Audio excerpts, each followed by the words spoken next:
Selamat pagi, Bu Oli. Selamat pagi, teman-teman. Kami dari kelompok 8 mau mempresentasikan bab perilaku konsumen lintas budaya perspektif internasional.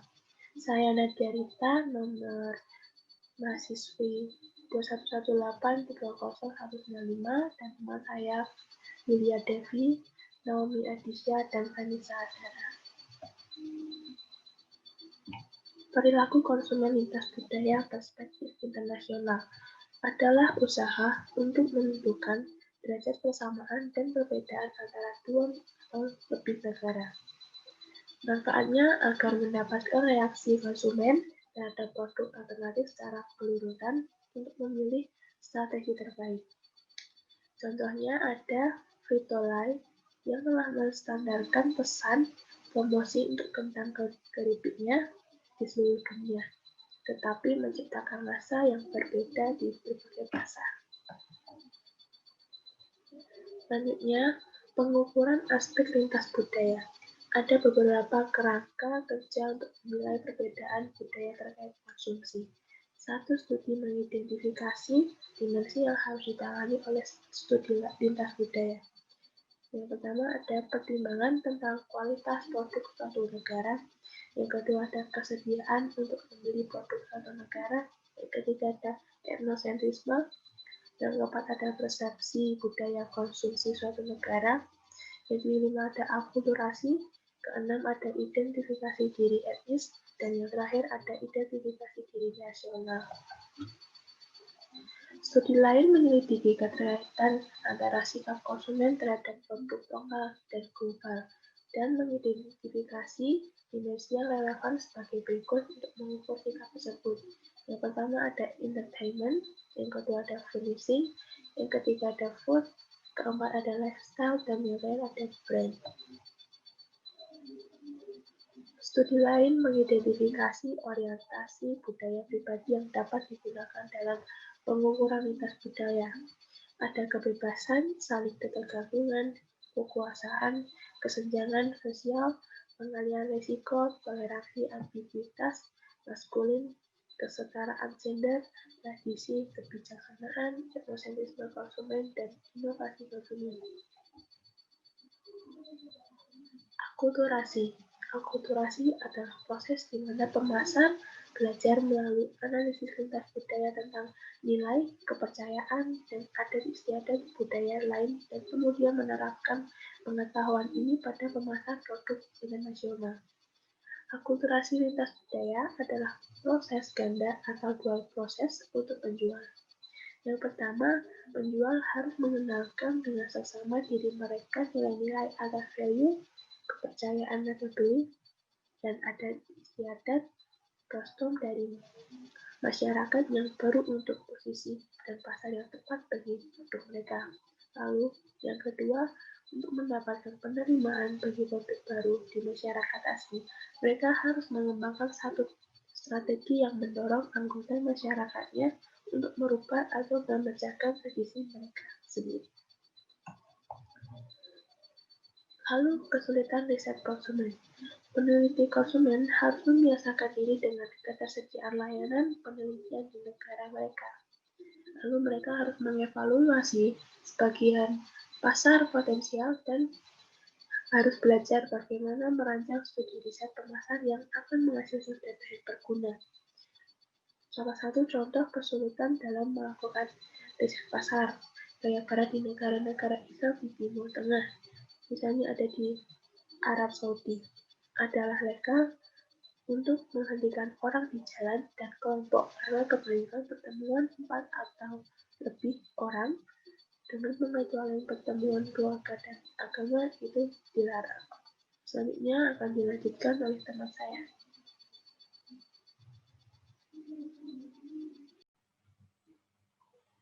Perkenalkan, nama saya Naomi. Di sini saya akan melanjutkan presentasi dari teman saya, lokalisasi versus globalisasi. Penyesuaian produk dan servis untuk budaya lokal, perusahaan mengubah strategi pemasarannya sesuai ciri-ciri khas masing-masing budaya atau kultur. Contoh, McDonald's membuat menu-menu yang memiliki unsur lokal yang akrab dengan lidah masyarakat negara tersebut. Hambatan linguistik. Bagi perusahaan-perusahaan Amerika, banyak nama, merek, atau slogan yang perlu direvisi atau diubah di negara-negara yang tidak berbahasa Inggris. Perbedaan bahasa mungkin merupakan faktor paling menantang yang dihadapi perusahaan yang berkembang secara global. Contoh, slogan Pepsi Come Alive with the Pepsi Generation diubah di Taiwan menjadi Pepsi will bring your ancestor back from the dead.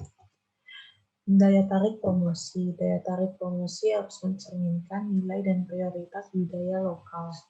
Sebuah penelitian mengungkapkan bahwa ada perbedaan yang signifikan antara iklan Amerika Serikat, Inggris, dan Yunani.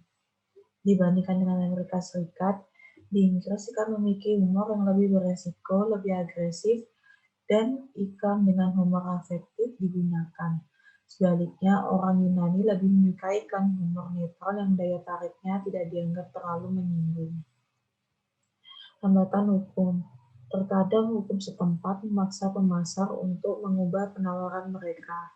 Contohnya, Singapura memperketat aturan tentang iklan kasino sebagai bagian dari upaya untuk membatasi dampak sosial dari hotel resort di daerah perkotaan. Kasino harus mendapatkan persetujuan pemerintah untuk semua iklan dan promosi yang akan diterbitkan. Aktivitas terkait media dan sponsor. Merek dunia versus merek lokal. Sebuah proyek penelitian konsumen 12 negara menemukan bahwa merek global cenderung dipandang berbeda dari merek lokal, dan konsumen di seluruh dunia mengasosiasikan merek global dengan 3 karakteristik. 1. Sinyal kualitas, yaitu konsumen percaya bahwa semakin banyak orang yang membeli suatu merek, maka semakin tinggi kualitas merek, yang seringkali menghasilkan merek global yang mampu mendapatkan harga premium. Yang kedua, mitos global, yaitu konsumen memandang merek global sebagai semacam cita-cita budaya. Kemudian mereka dan penggunaan membuat konsumen merasa seperti warga dunia dan memberi mereka identitas, yaitu merek lokal menunjukkan siapa kita, merek global menunjukkan apa yang kita inginkan. Dan yang terakhir, tanggung jawab sosial. Tanggung jawab sosial perusahaan global memegang tanggung jawab sosial perusahaan yang lebih tinggi daripada merek lokal dan diharapkan dapat menanggapi masalah sosial yang terkait dengan apa yang mereka jual. Dalam studi 12 negara ini, pentingnya ketiga dimensi ini konsisten dan wawasan yang diungkapkan oleh penelitian tersebut menyumbang lebih dari 60% variasi dalam preferensi merek secara keseluruhan. Penelitian tersebut juga mengidentifikasi segmen antar negara sehubungan dengan bagaimana warga suatu negara memandang merek global, yaitu warga global, global citizen, keberhasilan global perusahaan sebagai indikasi kualitas produk dan inovasi, dan prihatin bahwa perusahaan bertindak dengan cara yang bertanggung jawab secara sosial.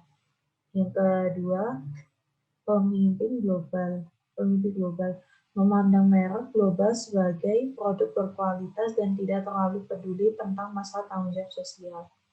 Yang ketiga, anti global.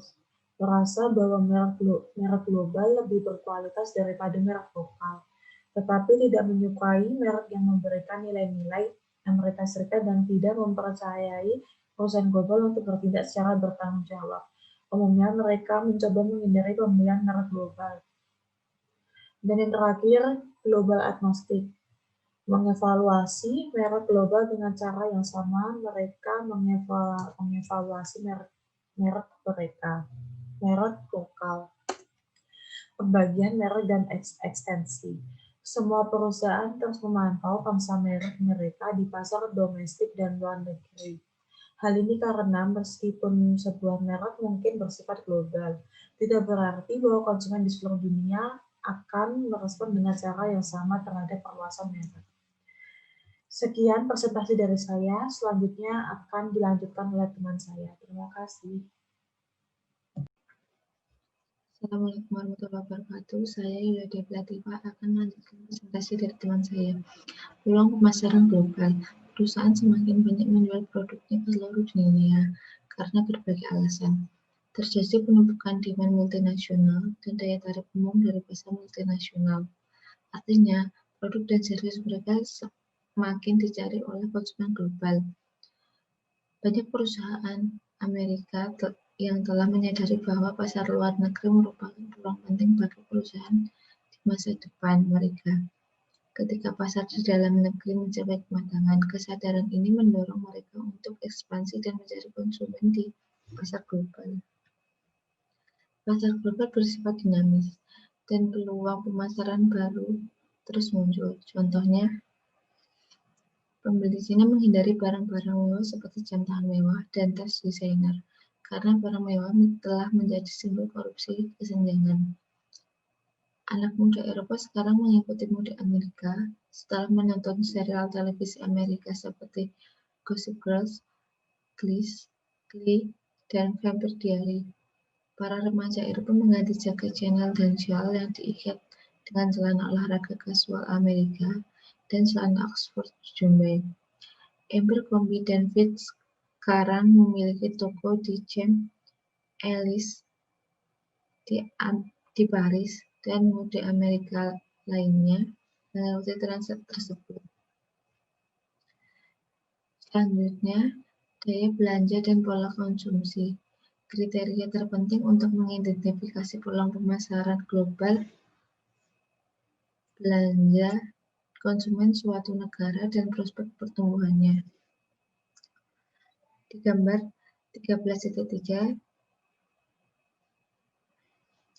dapat diketahui bahwa menunjukkan pendapatan kotor konsumen, pendapatan yang dapat dibuang, dan keperluan konsumen di banyak negara.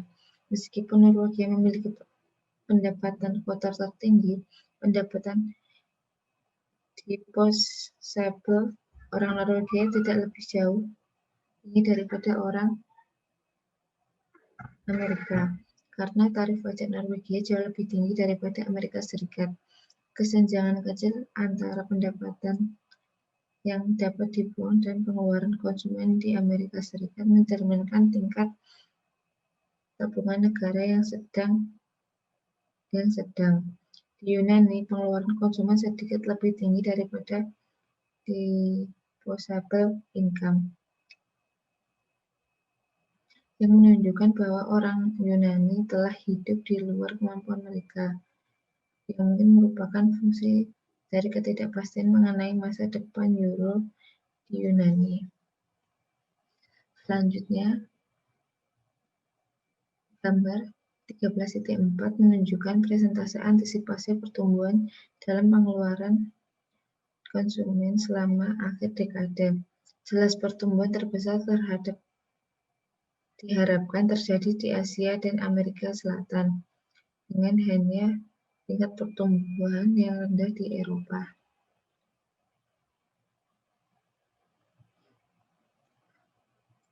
Selanjutnya, gambar 13.5a menunjukkan bahwa mengilustrasikan bahwa pakaian merupakan pengeluaran utama bagi orang Rusia dan orang Tionghoa di Hong Kong.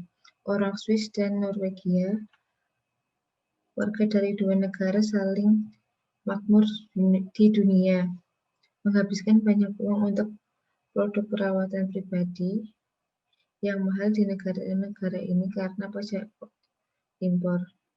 Orang Rusia dan Polandia adalah konsumen berat daging, sedangkan Jepang dan sangat sedikit negara seperti orang Selandia Baru, Prancis, dan Jerman mengonsumsi lebih banyak buah daripada sayuran, karena negara-negara ini terkenal dengan produk segar mereka.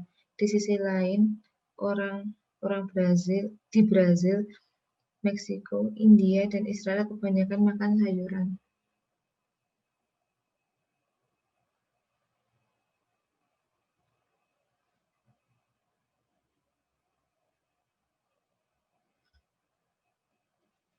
Untuk gambar 13.5d menunjukkan bahwa India adalah konsumen roti dan sereal terbesar di dunia. Konsumen di India memulai hari dengan roti harian disebut dengan chapati, paranthas, dan dosas. sarapan ala India Barat, dan ada perasaan kenyang di akhir. Kellogg memperkenalkan sereal di India pada tahun 1990-an dan memposisikan sebagai alternatif dari sarapan yang dikonsumsi secara teratur. Tetapi sarapan cornflakes Kellogg tidak memberikan perasaan kenyang. Selain itu, sarapan India terkenal dengan varietas dan seringkali makanan yang dimakan satu hari tidak akan dikonsumsi selama 1 atau 2 hari, 1 atau 2 minggu berikutnya, menawarkan sarapan berbasis serpihan jagung yang sama kepada orang India setiap hari bertentangan dengan budaya mereka. Orang India memiliki makanan pedas dan panas untuk sarapan dan menganggap serpihan jagung dan susu dingin terlalu manis. Orang India telah diajari sejak kecil bahwa susu harus dikonsumsi setiap pagi dan susu harus dikonsumsi saat panas. Oleh karena itu, pada data 13.5D mencerminkan kecintaan orang India terhadap roti, tetapi tidak kepada sereal. Kelas menengah global yang berkembang. Kelas menengah yang tumbuh di negara berkembang merupakan target yang sangat menarik bagi pemasar global yang selalu ingin menarik lebih banyak pelanggan untuk produk mereka. Gambar 13.5 ini menunjukkan bahwa Meksiko, India, dan Brasil adalah pembeli air kemasan terbesar di dunia karena air bersih dan segar langka di negara-negara ini. Pasar remaja global secara keseluruhan, remaja tampaknya memiliki minat, keinginan, dan perilaku konsumsi yang sangat mirip dimanapun mereka tinggal. Oleh karena itu, dalam menanggapi perspektif ini, peneliti konsumen telah mempelajari riasan konsumen dan perilaku segmen ini. Satu studi mempertimbangkan kesadaran mode remaja di Amerika Serikat, Jepang, dan China. Penelitian mengungkapkan bahwa remaja Amerika dan Jepang sangat mirip, hanya berbeda dalam hal remaja Jepang lebih cenderung memilih gaya daripada kenyamanan. Sebaliknya, remaja Cina kurang sadar mode daripada remaja Amerika atau Jepang, yang mendukung gagasan bahwa ada perbedaan antara negara-negara yang sangat maju dan yang kurang berkembang sehubungan dengan kesadaran mode remaja. Presentasi selanjutnya akan dilanjutkan oleh teman saya. Baik, selamat pagi semua. Terima kasih atas waktu dan kesempatannya. Saya Anissa Azahra akan melanjutkan presentasi ke poin selanjutnya, yaitu segmentasi lintas budaya. Segmentasi lintas budaya ini dibagi menjadi 6, yaitu yang pertama adalah thrivers. Thrivers merupakan segmen yang menyukai kekayaan, status, ambisi, dan kekuasaan. Mereka ini cenderung lebih materialistik. Kemudian ada defaults, segmen yang mempunyai nilai-nilai tradisional yang tinggi, seperti keyakinan, kewajiban, kepatuhan, serta menghormati orang yang lebih tua. Kemudian yang ketiga, ada altruist, yaitu orang-orang yang extroversion, menyukai masalah-masalah sosial serta penyebabnya. Biasanya adalah orang-orang yang berpendidikan baik, dengan usia-usia yang lebih tua, serta kebanyakan adalah wanita. Kemudian ada intimates, segmen yang berfokus pada hubungan yang akrab, persahabatan, serta kekeluargaan. Yang kelima ada fun seekers, yaitu segmen dengan orang-orang yang paling muda. Mereka yang menyukai sesuatu yang menarik, petualangan, hal-hal yang menyenangkan, serta menghabiskan waktu di luar rumah, seperti bar atau restoran. Mereka menyukai media elektronik serta gaya hidup global, khususnya musik. Kemudian yang terakhir adalah creatives. Mereka adalah orang-orang yang menyukai teknologi, pengetahuan, serta memiliki keinginan belajar yang tinggi. Segmen ini adalah konsumer terbesar pada media seperti buku, majalah, dan koran, menyukai barang yang menggunakan PC, serta surfing di web. Lalu, saya akan menjelaskan mengenai kasus yang telah dipilih oleh kelompok kami, yaitu ekspansi Starbucks Coffee secara internasional. Starbucks, dari satu kedai ke 80 miliar dolar bisnis. Artikel diambil dari CNBC.com tahun 2019. Dalam 47 tahun sejarahnya, Starbucks telah bertransformasi dari satu toko biji kopi di Seattle menjadi sebuah kedai kopi internasional. Di bawah pengawasan cermat dari Howard Schultz, Starbucks menjalankan strategi ekspansi agresif di akhir tahun 80-an dan awal 90-an. Pada saat perusahaan go public tahun 1992, Starbucks sudah memiliki 165 toko. 4 tahun kemudian, Starbucks membuka lokasinya yang ke-1000, termasuk kafe internasional di Jepang dan Singapura. Pertumbuhannya begitu cepat, sehingga 2 tahun kemudian Starbucks membuka kafe yang ke-2000. Data terbaru sendiri, berdasarkan laman resmi Starbucks, serta Seattle Business Magazine, saat ini Starbucks telah memiliki 22.519 kedai di 76 negara. Kemudian, bagaimana strategi yang digunakan Starbucks untuk dapat melakukan ekspansi ke banyak negara yang memiliki budaya beragam? Kita akan melihat strategi ini dari beberapa negara berbeda di beberapa benua berbeda. Yang pertama adalah ekspansi Starbucks ke Kanada. Kanada dipilih sebagai negara pertama ekspansi Starbucks karena terdapat banyak kesamaan pada budaya sosial dan ekonomi antara Kanada dan Amerika Serikat. Selain itu, budaya minum kopi di Kanada sangatlah baik, sehingga perusahaan tidak banyak melakukan perubahan. Hal terpenting yang dilakukan Starbucks pada pembukaan kedai internasional pertama mereka adalah menjadikannya anak perusahaan penuh. Strategi ini diambil oleh Starbucks karena perusahaan ingin memastikan bahwa nilai-nilai yang dibawa Starbucks dari Amerika Serikat ke Kanada tetap sama. Dengan bentuk anak perusahaan penuh, kedai ini dapat diatur dan dievaluasi langsung oleh perusahaan pusat di Amerika Serikat. Starbucks juga menggunakan niche differentiation, di mana berfokus melayani sebuah pasar tertentu, yaitu konsumen yang menginginkan kopi dengan kualitas tinggi. Hal ini tentu berdampak pada harga Starbucks yang menjadi lebih tinggi dibandingkan para kompetitornya, misalnya Dunkin' Donuts atau McCafe. Tetapi, Starbucks percaya bahwa harga yang tinggi berarti juga kualitas yang tinggi. Yang kedua adalah ekspansi Starbucks ke Jepang. Kedai minuman di Jepang, atau yang biasa disebut Kisaten, merupakan salah satu tempat yang populer. Meskipun begitu, rata-rata orang Jepang lebih mengenal dan menyukai hidangan yang diolah menggunakan teh dibandingkan kopi. Khususnya juga adalah teh hijau.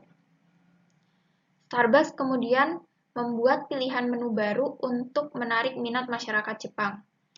Menu ini adalah Green Tea Frappuccino, yang mengkolaborasikan salah satu jenis olahan kopi autentik Starbucks, yaitu Frappuccino, dan menu yang sudah akrab dengan masyarakat Jepang, yaitu teh hijau. Selain menu khusus, Starbucks juga berusaha menarik minat masyarakat Jepang dengan mempertahankan desain dan dekorasi kedai yang bernuansa campuran Italia dan Amerika Serikat. Hal ini untuk dapat membedakan Starbucks dengan kedai-kedai Kisaten. Yang ketiga, Starbucks memberlakukan larangan merokok di dalam kedai Starbucks.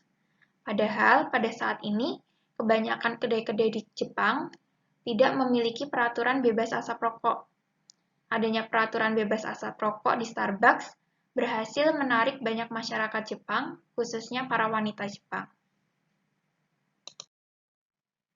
Yang terakhir adalah ekspansi Starbucks ke Jerman. Karena terletak dekat dengan negara asal kedai kopi, yaitu Italia, Jerman menjadi salah satu negara dengan jumlah kedai kopi yang banyak. Karakteristik khusus dari kedai kopi di Jerman ini adalah kecil dan minimalis. Hal ini dipengaruhi oleh budaya minum kopi masyarakat Jerman, yang lebih menyukai membeli kopi di kedai kopi dan langsung pergi sambil meminumnya. Starbucks kemudian berusaha untuk membangun Starbucks Experience kepada pembelinya di Jerman, dengan menyajikan kopi dan suasana yang sedemikian rupa, sehingga orang-orang bersedia datang untuk bersantai atau berbincang-bincang. Perusahaan ini juga mentarget anak-anak muda Jerman dan menanamkan pada anak-anak muda tersebut bahwa bersantai dan berbincang-bincang bersama teman di kafe adalah kegiatan yang menyenangkan. Selain itu, gaya Amerika yang diusung oleh Starbucks yang mengikuti tren terdepan dunia membuat anak-anak muda tidak ingin ketinggalan tren, sehingga mereka tertarik untuk mengunjungi kedai kopi ini. Alasan lain dari kesuksesan Starbucks di Jerman adalah karena orang-orang Jerman menyukai rasa espresso yang dibuat oleh Starbucks. Kesimpulan yang dapat kami ambil adalah Starbucks Coffee International dapat menjadi perusahaan kopi terbesar di dunia karena mampu menyesuaikan diri di setiap bagian negara ekspansinya. Starbucks menyesuaikan budaya dan kebiasaan masyarakat suatu negara dalam mengonsumsi kopi, serta menambahkan menu-menu tertentu di negara yang belum terlalu mengenal kopi. Starbucks melakukan penyesuaian tersebut tanpa mengurangi identitasnya sebagai merek dari Amerika Serikat, dengan tetap membangun dan mendekorasi kedai dengan gaya khas Starbucks yang terinspirasi dari kedai kopi Amerika Serikat dan Italia. Selain itu, Starbucks memberikan pelatihan khusus bagi manajer dan karyawan pada kedai-kedai di seluruh cabang agar standar dan kualitasnya terjaga. Hal yang dapat kami sarankan agar Starbucks mampu mengembangkan nilai budaya di setiap negara cabang perusahaan adalah salah satunya dengan melakukan inovasi minuman khusus di tiap negara yang mengkolaborasikan jenis minuman lokal dengan teknik pembuatan kopi Starbucks. Selain itu, pembuatan tumbler Starbucks khusus sebagai identitas Starbucks di negara tersebut juga berkolaborasi dengan seniman lokal dapat dilakukan. Sekian presentasi dari kelompok kami. Ada kurangnya mohon maaf. Terima kasih.